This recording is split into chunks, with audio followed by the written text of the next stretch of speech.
To'g'ri, xudo xolisa Shuhrat akam yana bitta Eshon mahallidagi obyektga kelganmiz. Bu yoqqa polniy parovat to'plangan cho'pli pollar tushyapti. Xudo xolisa narsalarni qilib berganmiz. Bir qator sanab o'taman. Qaranglar o'rtoqlar, 400 metr cho'pli pol gidroplastdan mana foliyasiz plastmassaviy bo'ladi. Bu yoqda pinoplexlar, nanopleksi hamda kollektorini ko'ringlar o'rtoqlar.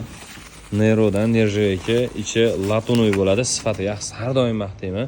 Sizlarga tavsiya ham qilaman ishlatishni. Bu yoqda har doim men sizlarga aytadigan eng sifatli bo'lgan Akfa Lider radiatorlari, panelli radiatorlarni qilib berganmiz. Bu yerda samochor sistema bo'ladi. Kotelni bu tomonda, xudo xolisa bitgandan keyin obzorini qilaman. Podacha apparatlar tushadi. Короче, akamiz o'ziga xudo xolisa mana shu joyiga spanlis bo'lar ekan, o'ziga qilayotgan ekan.